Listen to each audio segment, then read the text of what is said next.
life of a UFC champion isn't easy. When you have hungry competitors constantly coming for your throne, one can get caught up in the lifestyle. For former UFC welterweight champion Tyron Woodley, he admitted that was the case after losing his belt in 2019 to Kamaru Usman. But a fired-up Tyron Woodley usually brings the best out of the chosen one. His perceived slights in the past from both UFC and the fans have typically resulted in his best performances. Woodley said he's in a, quote, violent headspace heading into this matchup on Saturday against Gilbert Burns. Now, who's Gilbert Burns exactly? How about one of the most decorated Brazilian jiu-jitsu practitioners to step foot inside the Octagon?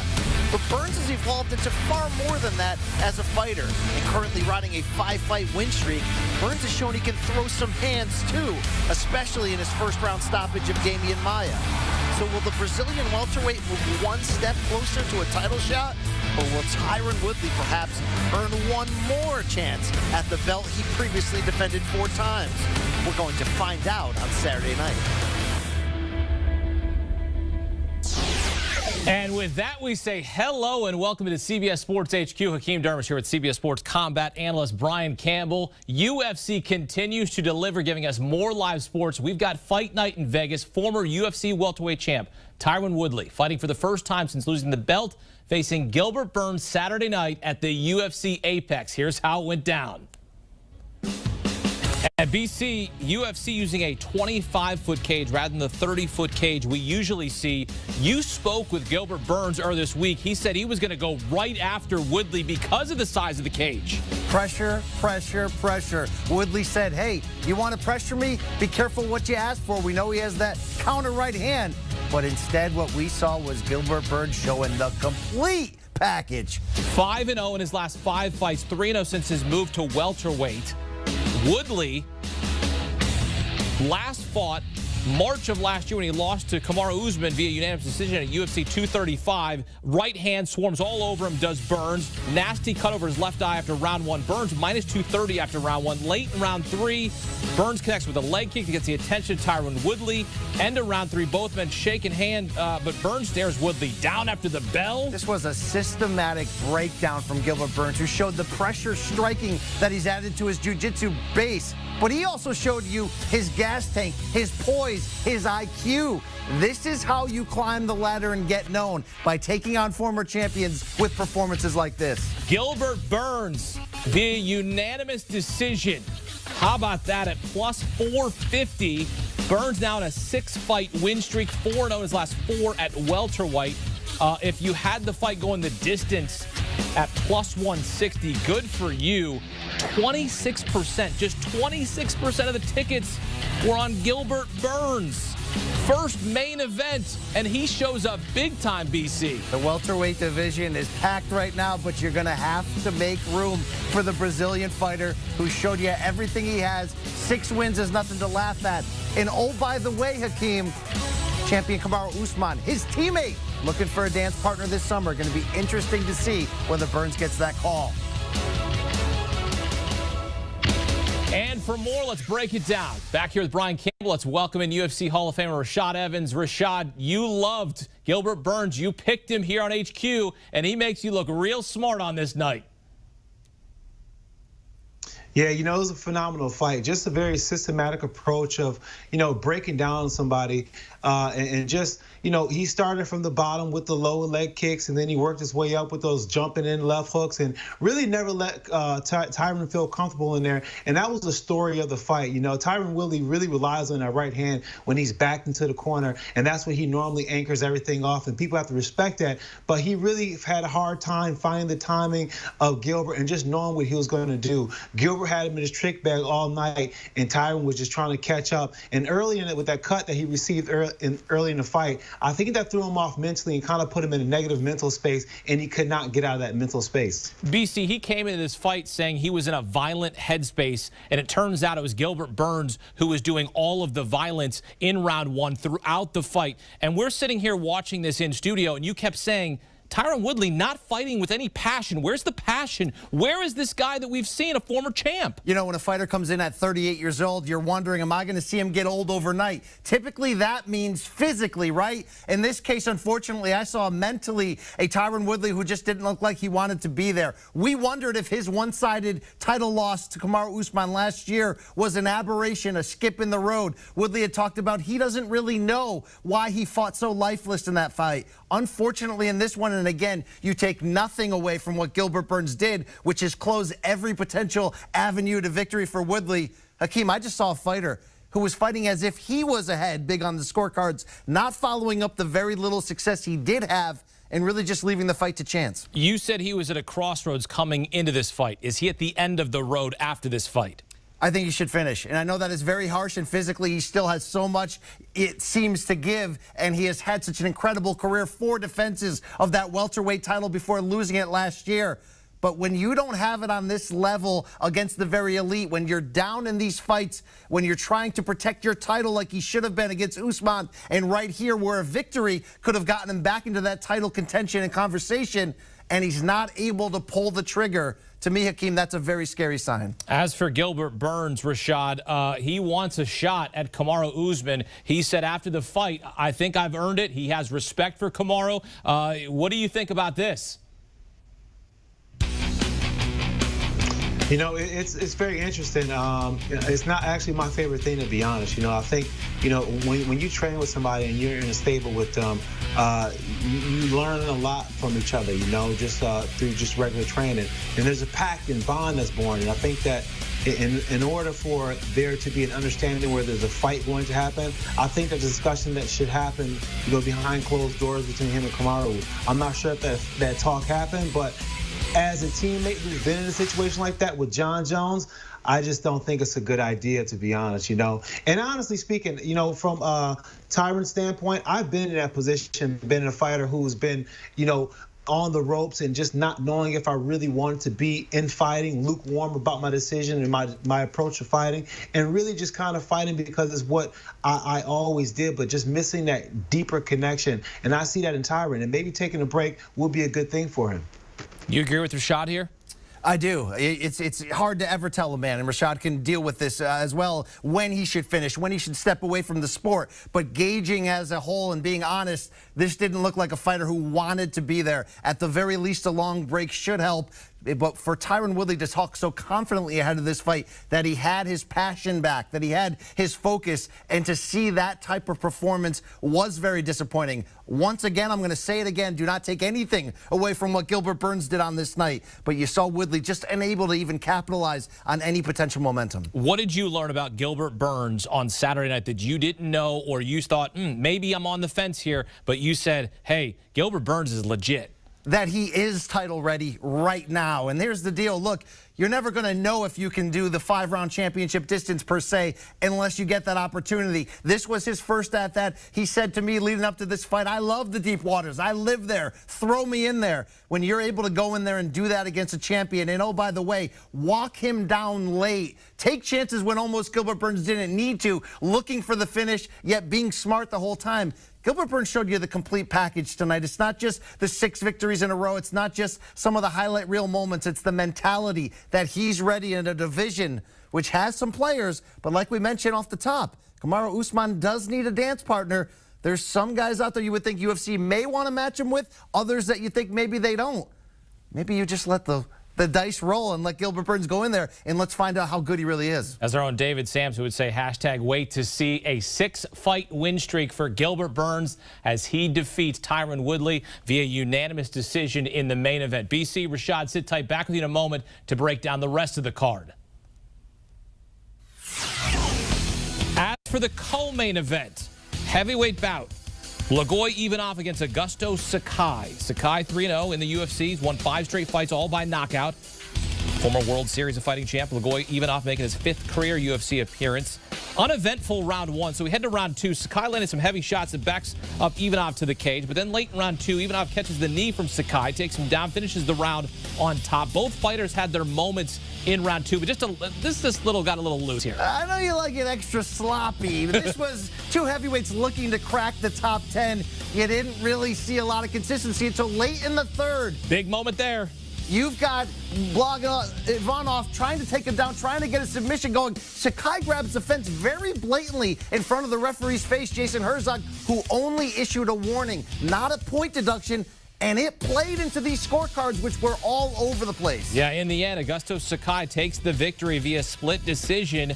So the fence grab by Sakai does not do him in as he wins via split decision. If you had Sakai by decision, that hit at plus 210. If they take that point away from Sakai in the third round, like maybe they should have, two of those three scorecards end up 28-28, and this goes to a majority draw rather than a big victory, which, oh, by the way, is his sixth in a row to really make some noise in this heavyweight division. How about that? And if you had the fight going the distance, minus 175, that hit in the co-main event.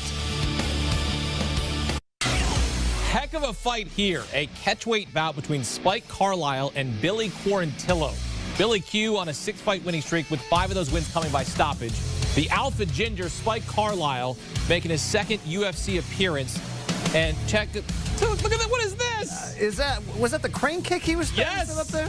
That's Spike Carlyle wearing a bird mask at the weigh-in. And look right off the bat. What is going on here? This is absolute madness as they get going. And this fight had craziness from the start to finish. Carlyle, with seconds to go in the first round, starts walking away and pays for it. What are you doing, dude? Live odds, both men minus 120 after round one. How about that? All right, late round two, Quarantillo off his back, attacking with submissions, and he's really good from this position inside the cage. Lost in the craziness of Carlyle is how good Billy Q is. This guy is a stud. 13-2 coming in, shows you the skills with the jiu-jitsu game, and also had to really keep that gas tank high, because as much as Carlyle looked like a clown at times, he never stopped coming forward. Heavy shots on Carlyle, no answer, and Billy Quarantillo, who made it a point to say, my name is pronounced Billy Quarantillo, getting his hand raised.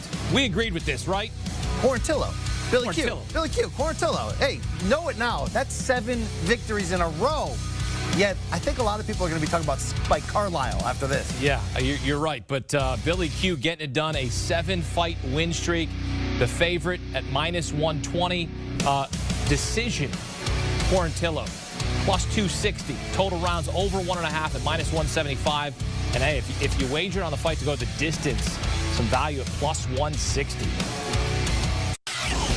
Lightweight fight between Roosevelt Roberts and Brock Weaver. Roberts the heavy favorite at minus 350. Weaver at plus 260. And BC, these guys do not like each other one bit. Weaver missed weight ahead of time. They nearly came to blows at the weigh-in. But Roberts got revenge in a fight that he said would be life or death. Roberts has won 3 of his first 4 UFC fights. He was signed from Dana White's Contender Series. After round 1, live odds at Roberts minus 500. Second round, Roberts hits Weaver back on the ground, finishing with a rear naked choke. The smaller cage seemed to play a part in this. Weaver looked to push the pace throughout, but once the fight got to the ground, Roberts was the more skilled fighter. It looked almost as if Weaver gassed out even more than succumbing to that choke. Roosevelt Roberts at minus 350, winning in round 2 by submission. That paid some major value at plus 225. Goes over 1.5 at minus 333. And if you're betting by round, Roberts in round 2 at plus 700. Leading off the main card, Mackenzie Dern against Hannah Cifers. Dern predicting a submission win over Cifers. That paid, by the way, minus 120. Dern a heavy favorite, minus 470. Cifers at plus 360. Mid-first round, Cifers and Dern in the clinch. Dern gets the takedown. Cifers reverse and lands a few good punches here. If you can't stay on the feet against Mackenzie Dern, she's too strong on the ground, too strong in the jiu-jitsu game. And when she gets a hold of that leg, the fight is over. And indeed it is. Dern, a world jiu-jitsu champion, going to have the advantage on the ground most of the time. And she takes care of business. Again, by submission, she predicts it. and she comes through. This was the first leg lock submission in UFC women's history. An impressive win coming off the first loss of her career against Amanda Ribas. She recently had a baby. This is Mackenzie Dern refocusing, making weight, and showing us she could be the future of this division. Winning via first-round knee bar. Again, the first leg lock submission UFC women's history. BC and Rashad both saying to take Dern earlier on HQ. Had to pay a lot for it, minus 470. But if you went via submission, minus 120. Under 1.5 was plus 120. So some plus money, some value there. And if you went betting term round with Dern in round 1, that paid at plus 240.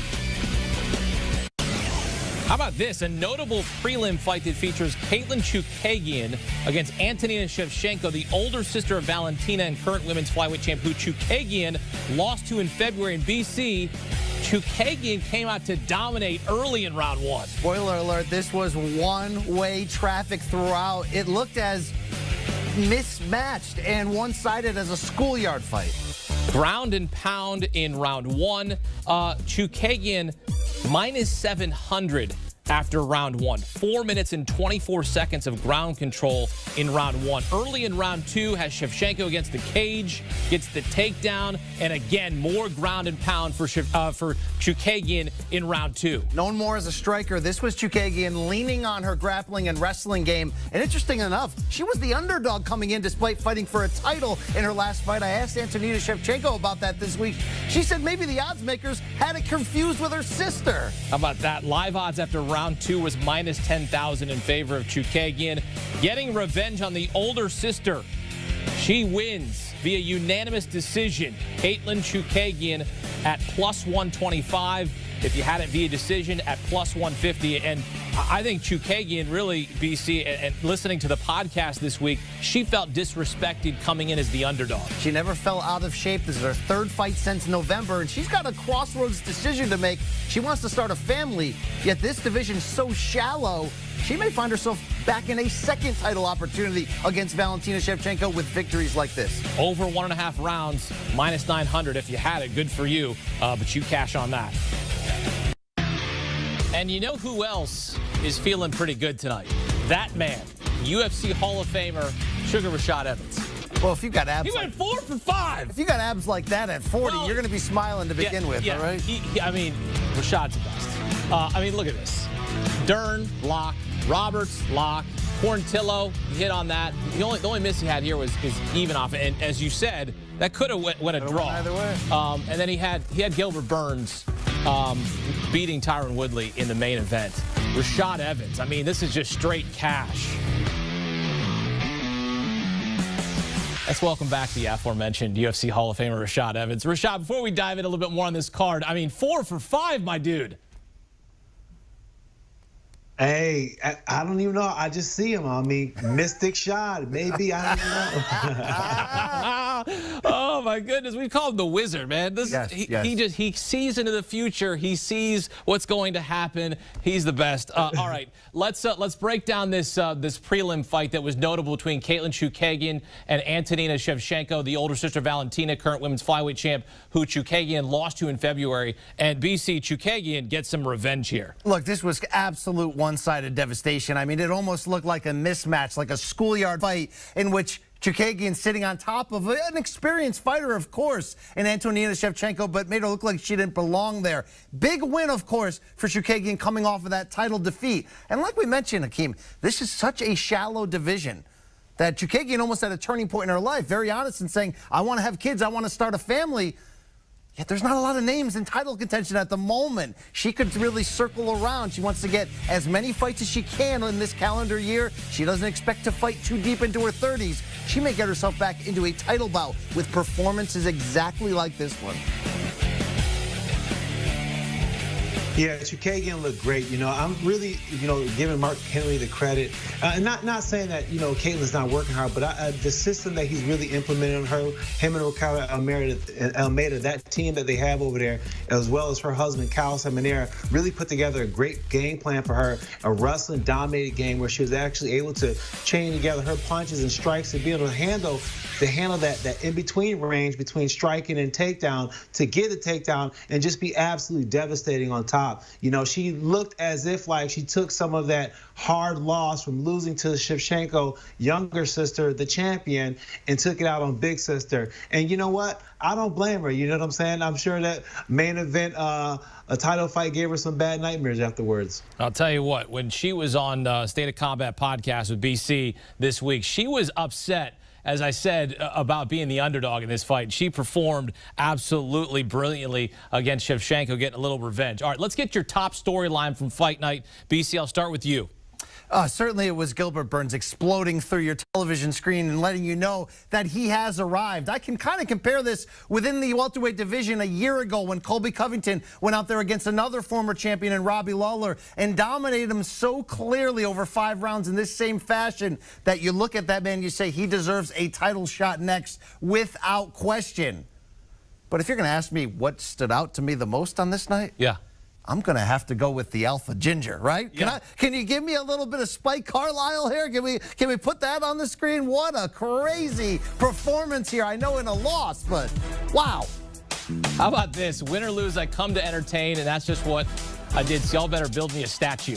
I'm digging. I'm digging right now. I'm gonna build that foundation. This is the definition of a TV fighter. If you did not peep what Spike Carlisle did in this evening in his second UFC fight, was come out from the very start with a flying kick and just push the pace at ungodly amounts. He almost ran out of gas to get there. I want to see more of this guy. He's a little bit better than maybe he should be with that kind of flash. But Rashad, come on, Rashad. Hold on, Rashad. Is the statue with the bird mask, or is the statue with the crane kick? I think was what he's trying to get there. Yes, please. Rashad, I know you like that fight as well. Oh, man, Spike Carlisle driving me crazy. I was texting BC during the fight saying, listen, that's Ginger Power right there. He was just super strong and aggressive as all heck. I was surprised that all the time that he got out of those chokes, that he wasn't breaking his neck in the process. But it's just heart and determination that he shows that he belongs in the UFC. And I'm interested to see what happens to him. But for me, the story of the night goes to Gilbert Burns. I mean, watching Gilbert start off, for me, like knee high. You know, when Gilbert first came to the gym, he was just a jiu-jitsu guy, and to watch him grow the way that he has, and you know, watch him when he went through his rough patch and then finding his groove, you know, through jiu-jitsu competition, and just finding the comfort with just being in that position of being in the limelight. That's what he found in jiu-jitsu that helped him able to transfer that over for fighting, and now he's headlining main events, taking on guys like Tyron Woodley because he took the time and got the confidence in jiu-jitsu. But this guy's development is amazing, and it's exciting to see what's going to happen. I'm kind of sad the fact that him and Kamaru is going to fight, but this is the fight business. Rashad, that would be a spectacular fight. We know that Kamaru Usman, one of the best wrestlers maybe we've ever seen in the UFC, and Gilbert Burns, obviously, with that grappling ability. Do you think that fight would look a lot in the end like Colby Covington and Kamaru Usman, where the ground games canceled each other out and we saw 5 rounds of boxing at a very high level? How would that fight, what would it look like? I think it'll probably look a lot like that. You know, these guys know each other really well. You know, they were training partners with each other for a long time. For the longest time, Gilbert Burns was a 155-pounder, so he would train a lot with Kamaru and help him work on his weakness, and Kamaru would help him work on his weakness. You know, they'll exchange techniques, and Gilbert became a better wrestler, and Kamaru became a better jiu-jitsu practitioner. So they know each other's games really well. So I think that they will kind of bang it out on the feet and just see what happens from there. Sounds like a great title fight to me. Sign me up. And no disrespect to Leon Edwards, who's riding an 8-fight win streak at the moment. But I'm all about sliding Gilbert Burns in there. All right, yeah. Let's get Gilbert Burns a title fight. Hey, we got a title fight next Saturday night as we look ahead to UFC 250. A title fight with 2 division champ Amanda Nunes defending her featherweight title against Felicia Spencer in the main event. Nunes will be making the first defense of her featherweight belt after winning the title with a 51-second knockout of Chris Cyborg in December of 2018. Nunes, arguably the greatest female fighter of all time. BC, what chances are you giving, if any, to Spencer in this fight? Like, should we be betting on a first-round knockout?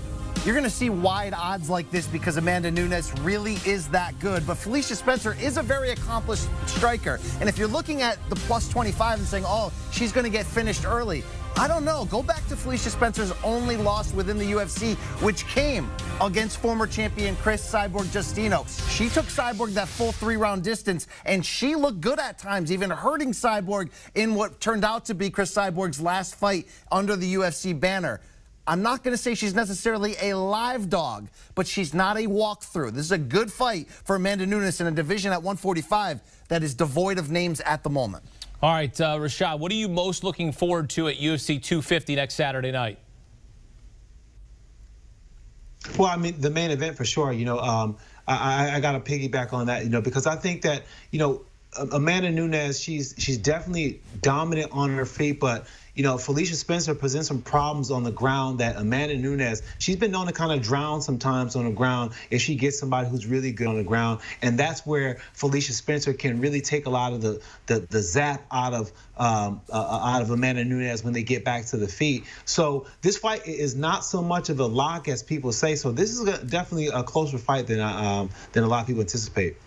Without question, Rashad. Aside from the main event, you have to believe a lot of people coming in here looking at the men's bantamweight. We know we have a vacant title at the moment with Henry Cejudo entering retirement. UFC President Dana White has made it seem like we're going to get Peter Yan versus Jose Aldo for the vacant crown. But 3 bantamweight bouts on this UFC 250 card has my eyes open. The best of the bunch, of course, Corey Sandhagen versus Aljamain Sterling, both rated in the top 4 in the UFC rankings at a moment. From a hardcore fan point of view, that's as good a fight you can make in the UFC. And that co-main event, former champion Cody Garbrandt riding a 3-fight losing skid, all by knockout, Hakeem, going in there against a tested veteran and Rafael Assunção. That's a tough fight to find out which direction Cody Garbrandt is going. UFC delivering on this Saturday night. We're expecting UFC to deliver once again next Saturday night. BC and Rashad Evans always delivering here on CBS Sports HQ. Men, thank you very much. Appreciate it.